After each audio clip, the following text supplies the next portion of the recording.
마가복음 14장 32절부터 42절 말씀.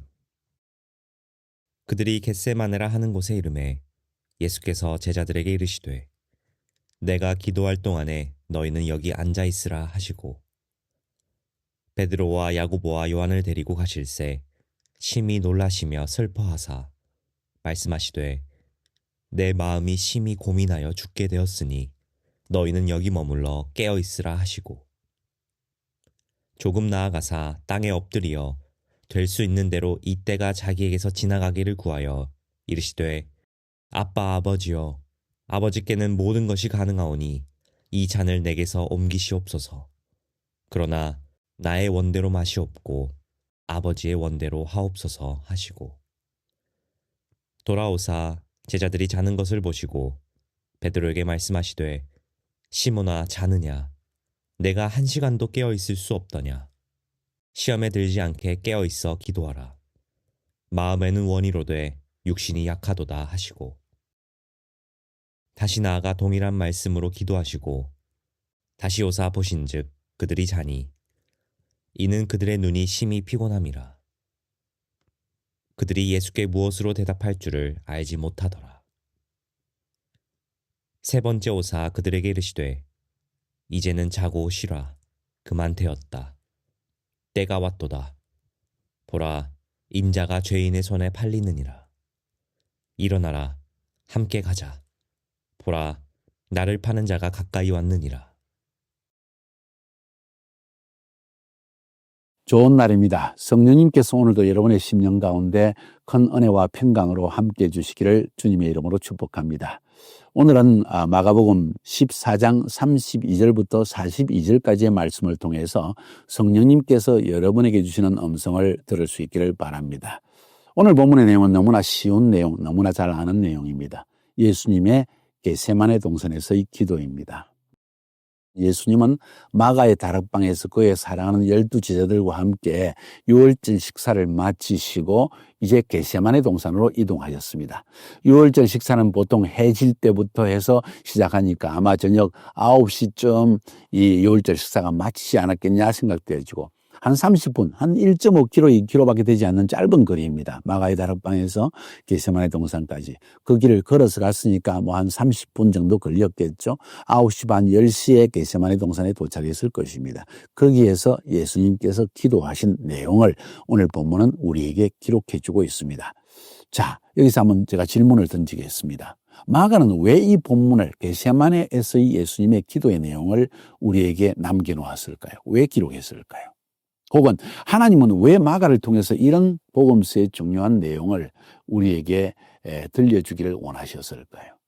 여러분은 이 본문을 읽을 때 하나님이 주시는 마음의 감동, 깨달음이 무엇입니까? 혹은 이렇게 얘기할까요? 만약에 여러분이 교회의 리더이거나 여러분이 부모라서 자녀들에게 가르치려고 한다면 이 본문의 말씀을 가지고 여러분이 뭘 가르치기를 원하십니까? 이 본문에 하나님은 이런 것을 우리에게 말씀하신다 하면서 전하고 싶은 내용은 무엇입니까? 다 동일한 내용입니다. 저는 이 본문을 읽을 때 한 서너 가지 중요한 깨달음을 얻게 되어집니다. 첫 번째 깨달음은 무엇이냐면 겟세마네라는 말입니다. 겟세마네라는 것은 기름 짜는 곳이라는 뜻입니다. 올리브 기름을 짜는 곳이었습니다. 지금도 벌써 몇천 년 된 올리브 나무가 거기에 서 있습니다. 올리브를 넣어서 기름을 짜서 첫 번째 짜내고 두 번째 짜내고 세 번째 짜냅니다.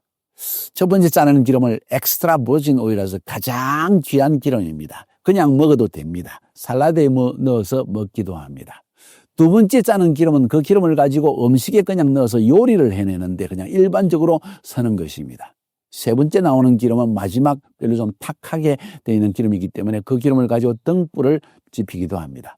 자, 이렇게 이 올리브 기름을 세 번 짜는 곳이 이 겟세마네라는 곳입니다. 상징적으로 비유적으로 말씀을 드린다면 겟세마네는 우리가 하나님과 단둘이 대면하셔서 내 육신을 기름으로 짜내듯이 기도하여서 하나님의 아름다운 뜻을 깨달아 내는 곳, 엑스트라 버진 오일을 만들어내는 곳이다. 이렇게 표현할 수 있지 않을까요? 제가 너무 비유적으로 말씀드렸나요?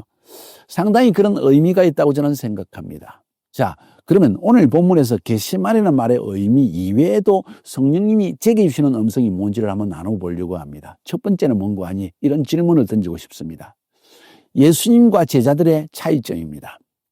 예수님은 밤새 깨어서 기도할 수 있었는데 제자들은 왜 밤새 깨어서 기도하지 못했을까요? 왜 바로 잠들어 버렸을까요? 한 번도 기도하지 못했을까요? 한 시간도 깨어있지 못했다는 사실을 성경은 기록하고 있습니다. 왜 그랬을까요? 차이점은 무엇일까요? 인식의 차이점입니다. 깨달음의 차이점입니다. 상황을 파악하는 눈의 차이점입니다. 예수님은 지금 몇 시간 지나지 않아서 모든 인류의 죄악을 대신 짊어지고 십자가에서 못 박혀 죽으실 때가 왔다는 상황을 인식했습니다. 이제 조금만 있으면 가룟 유다가 대제사장들과 그들의 군병을 데리고 와서 예수님을 붙잡고 빌라도 법정에 신문을 받고 40대의 매를 맞아야 된다는 상황을 인식하고 있었습니다. 그런데 불행하게도 제자들은 예수님께서 3번이나 십자가에서의 죽음, 순환에 대한 이야기와 부활에 대한 말씀을 3번이나 하셨음에도 불구하고 제자들은 깨달음이 없습니다. 6월절 식사 때까지도 주님은 이것은 내 몸이다, 내 피다, 많은 사람을 위해서 흘리는 피다, 그런 이야기까지 설명했습니다. 어쩌면 4번 정도 그런 이야기가 나갔을 것입니다. 그보다 더 했을 것입니다. 그런데 제자들은 상황을 파악하는 능력이 없습니다. 왜 그랬을까요? 왜 깨달음이 없을까요? 자기 자신의 생각에 사로잡혀 있었기 때문입니다. 생각해 보세요. 예수님은 그런 십자가의 죽음을 향해 걸어가시는데 세베대의 2 아들의 어머니, 그러니까 야고보와 요한의 어머니가 와가지고 예수님께 이렇게 부탁을 합니다. 로비 활동을 합니다. 예수님, 당신의 나라가 임할 때 내 아들의 하나는 우편에 하나는 좌편에 정의정 좌의정 자리에 국무총리 경제기획원장한 자리에 좀 앉아주십시오 하는 이야기를 합니다. 굉장히 이기적입니다. 자기중심적입니다. 육신을 추구하는 것이 얼마나 강한지 모릅니다. 자기도 모르게 내 안에서 내 것을 추구하는 마음이 튀어나오는 거예요. 먼저 하나님의 나라와 의를 구하는 마음, 사실 말이 그렇지 생각이 그렇지 실제로는 없는 것이 대부분의 사람의 모습입니다. 예수님의 12지자들까지 그랬다면 볼만한 것입니다. 예수님의 수지자까지 그랬다면 볼만한 것입니다. 예수님은 심지어 3사람의 수제자 베드로, 야고보, 요한에게 너희는 저기 가서 좀 깨어서 기도해라. 내가 지금 죽도록 고민하게 되었다. 마음이 굉장히 힘들다. 지금 상황이 어렵다. 상황을 좀 알아라 하는데도 제자들은 다 잠들어 버렸습니다.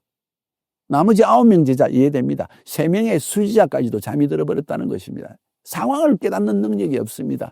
때로 우리가 가장 중요한 시간에 나의 겟세마네를 찾아가서 내 진액을 짜내듯이 주님 앞에 기도해야 할 시간에 하고 잠드는 사람이 얼마나 많냐는 거예요. 여러분은 어떻습니까? 예수님과 제자의 차이점, 저는 이것을 여기에서 봅니다.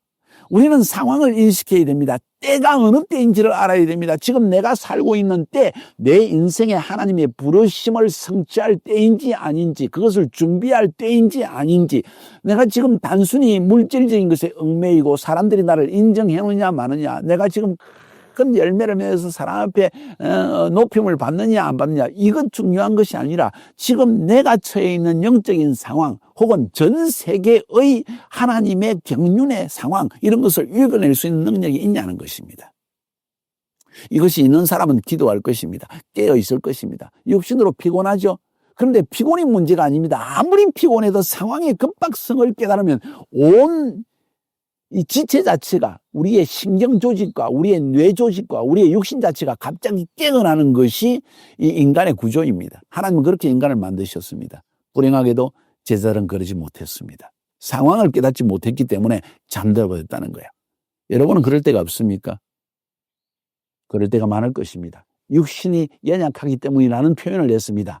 너희가 마음은 온이로되 육신이 연약하도다. 마음은 소원이 있지만 내 육신이 연약하다. 근데 왜 육신이 연약한 가운데 빠져 있느냐? 상황을 깨닫지 못하기 때문입니다.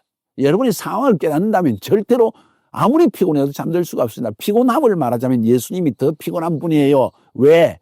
리더이기 때문입니다. 온갖 책임을 자기 어깨에 메고 짊어가는 분이십니다.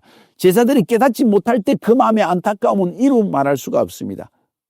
영혼이 더 피곤한 분입니다. 육신도 더 피곤한 분입니다. 그런데 주님은 잠들지 않고 깨어서 기도했고 제자들은 잠들었다.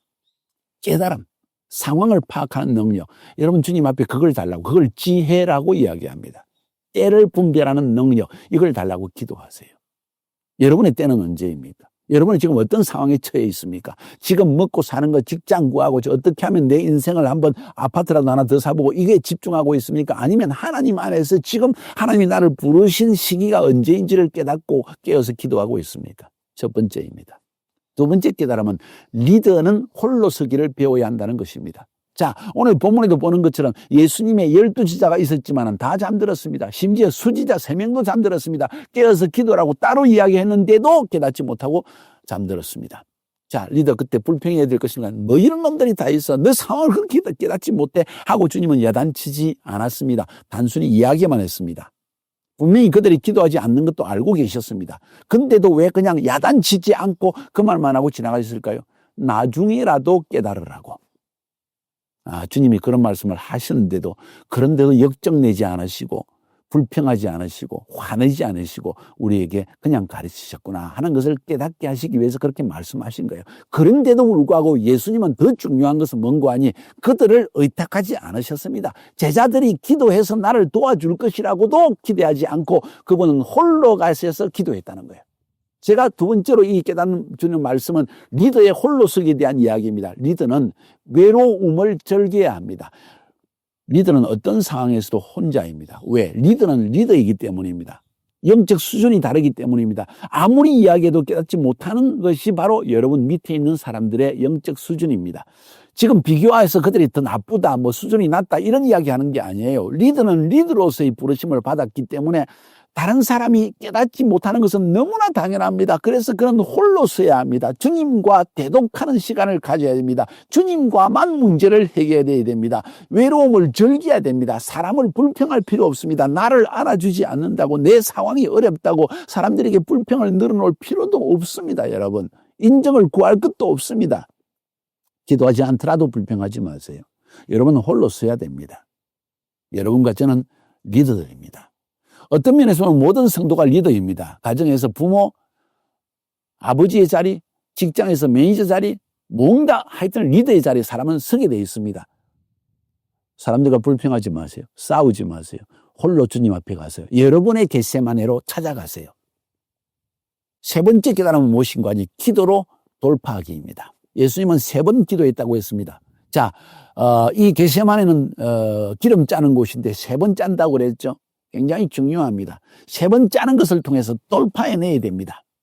다윗도요, 성경에 보니까 그가 어려움의 시기에 이런 기도를 3번 했습니다. 시편 42편 5절, 11절, 43편 5절 이렇게 3번 연속해서 똑같은 기도를 합니다. 그의 상황에 삶의 어려움이 닥쳤다는 것입니다. 어떻게 기도했습니까? 내 영혼아, 네가 어찌하여 낙심하며 어찌하여 내 속에서 불안해하는가? 너는 하나님을 바라라. 나는 그가 나타나 나를 도우심으로 말미암아 내가 여전히 하나님을 찬송할 것이다 하면서 자신에게 막 힘을 주는 기도를 합니다. 몇 번 했다고요? 3번 했습니다. 한 번 해도 안 되니까 또 2번 합니다. 2번 해도 안 되니까 또 3번 합니다. 돌파해냈습니다. 예수님도 겟세마네에서 3번 기도했다고 복음서에 누가복음, 마가복음, 마태복음, 이 요한복음 다 살펴보면 3번 기도했다고 말씀하십니다. 돌파해냈다는 것입니다. 3번만 기도해라는 이야기가 아닙니다. 돌파라는 것입니다. 언제까지? 승리했다는 확신이 들 때까지. 주님 보세요. 결국 승리하시고 난 다음에 이렇게 말씀하십니다. 마지막에 3번째 오사 저희에게 이르시되 이제는 자고 쉬어라. 그만이다. 때가 왔도다. 보라. 인자가 죄인의 손에 팔려오느니라. 일어나라. 가자. 보라. 나를 파는 자가 가까이 왔다. 지금 주님을 붙잡으러 가고 죽이러 왔는데 가자 하고 담대한 모습, 뚜벅뚜벅 걸어가는 그 모습, 리더의 모습입니다. 승리한 리더, 기도로서 승리한 리더의 모습이라는 거예요. 여러분은 어떤 모습을 보여주고 있습니까? 육신에 연약하면 성경 이야기하기를 마음은 원이로되 육신이 연약하면 우리도 그렇습니다 하고 그냥 넘어질 것입니까? 아니요. 상황을 파악하는 능력이 있어야 됩니다. 깨달아야 합니다. 그리고 홀로 서서 나만의 겟세마네 동산으로 들어가서 나만의 겟세마네에서 주님 앞에 간절히 기도로서 결국은 돌파해서 승리하는 그런 삶을 살아야 되지 않을까요? 그러지 않으면 여러분의 인생의 절망의 문제를, 여러분의 인생의 고난의 문제를, 여러분의 부르심을 성취하지 못하게 방해하는 사탄의 세력들을 여러분 어떻게 이겨낼 것입니까? 한번 생각해 보세요. 여러분의 삶의 상황에 많은 이런 겟세마네 가야만 하는 시간들이 찾아올 것입니다. 부부관계에서, 자녀와의 관계에서, 가정 문제에서, 또 직장 동료와의 문제에서 혹은 교회 안의 동사익자의 관계에서 혹은 물질적인 문제에서 혹은 하나님의 뜻을 이루려고 하는데 되지 않는 뭔가 가로막히는 상황이 벌어질 때 겟세마네로 가세요. 홀로 쓰세요. 사람을 의지하지 마세요. 외로움을 즐기세요. 리더는 외로움을 즐기는 자가 되어야 됩니다. 그러면서도 모든 사람과 함께 담대하고 즐겁게 보낼 수 있습니다. 왜? 홀로 서서 기도로 돌파해서 이겼기 때문입니다. 그런 여러분이 되기를 주님의 이름으로 축복합니다.